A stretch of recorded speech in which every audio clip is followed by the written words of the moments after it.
Hello, my name is Luke Pelton. I am a second-year exercise physiology doctoral student, and today I would like to talk to you about my research initiative to study space physiology here at Springfield College.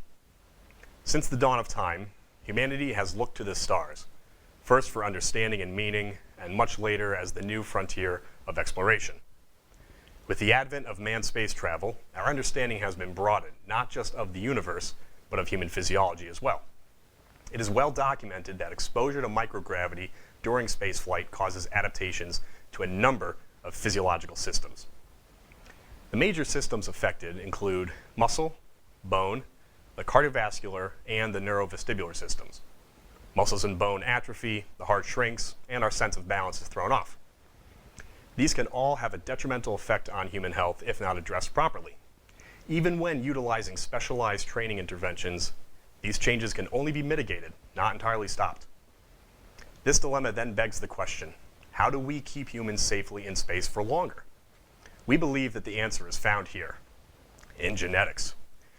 Genetics is the process by which the body's DNA blueprint is read and manifested. This occurs via the processes of transcription, translation, and expression. Genes code for every protein in the human body, including muscle tissue and hormones. The 5 key genes that will be investigated in this study are myosin heavy chain, insulin-like growth factor 1 and its binding protein, collagen type 3 alpha 1, and peroxisome proliferator activated receptor gamma coactivator 1 alpha. Myosin heavy chain codes for the major contractile protein in muscle tissue. Insulin-like growth factor 1 mediates cellular growth and development. Collagen type 3 alpha chain 1 codes for a fibrillar collagen found in connective tissues such as tendons. PGC1A, for short, codes for a coactivator that regulates muscular energy metabolism, particularly during aerobic exercise. Then we can then begin to see how these genes are heavily involved in muscle growth and may be heavily affected by conditions that would alter muscle, such as microgravity. Though these genes have all been previously studied in simulated microgravity, they have never before been investigated simultaneously. One of the integral hormones that is also of interest to this investigation is testosterone. Among its other duties, testosterone initiates muscle protein synthesis by interacting with androgen receptors found on the membranes of muscle cells. This hormone receptor complex then moves into the cell where it initiates the gene expression via transcription in the cell nucleus. This results in the formation of new muscle tissue via muscle protein synthesis. We can see that there is a direct interplay between gene expression and muscle. Gene and testosterone expression can be induced via exercise, which in turn leads to muscle adaptation. This muscle adaptation may then be tested to assess the exact changes that have occurred. To summarize, muscle is affected by gene expression, which also affects hormone levels in the body. These hormones then further lead to muscle adaptation. Exercise also serves to drive muscle adaptation via the increase in gene expression and endocrine responses. However, how can we see if all of this is affected by microgravity? Our subjects will first undergo strength testing and have a salivary sample taken.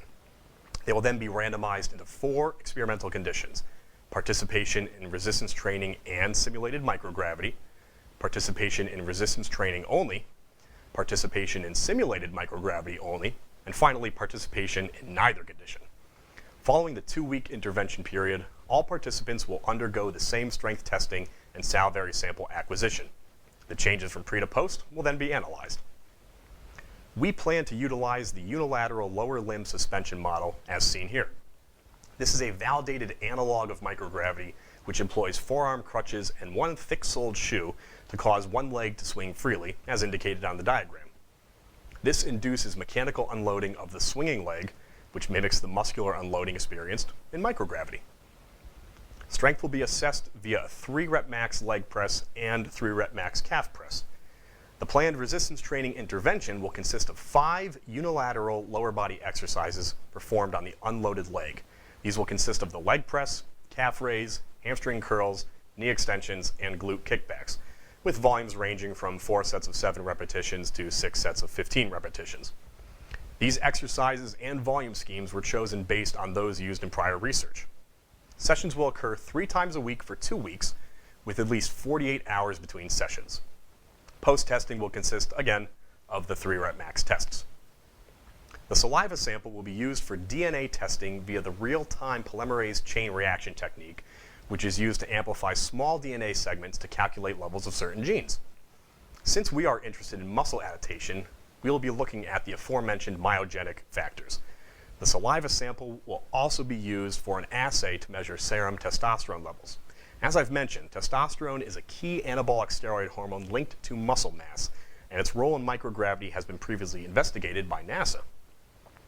These methods will require 2 specialized pieces of equipment: the Bento Lab mobile genetics station and an ELISA plate reader and software.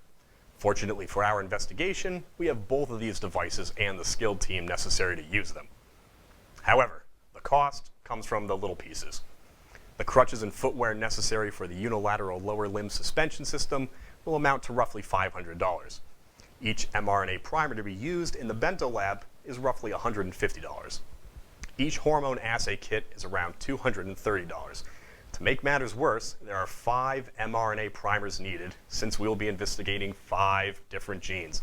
In order to maintain reliability between measures, we will need to run each test in triplicate. On top of that, we need both pre and post measures. These are heavy expenses, but they will allow us to successfully investigate what is needed. The question that is posed to any new piece of research is, so what?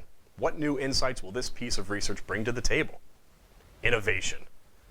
Very few previous studies have investigated these key genes alongside testosterone and their effects on muscle preservation in simulated microgravity. Ours would be the first to analyze these factors simultaneously, which we believe will paint a clear picture of their interplay and effects. There is also very little research on testosterone in microgravity conditions. Further, our study utilizes normal resistance training equipment, as may be found in just about any commercial gym or fitness center. Validating our findings in these conditions may allow for more refined research in the future on specialized exercise devices as used by NASA. In these ways, this research will provide unique answers as to how we can keep humans safely in space for longer. Thank you.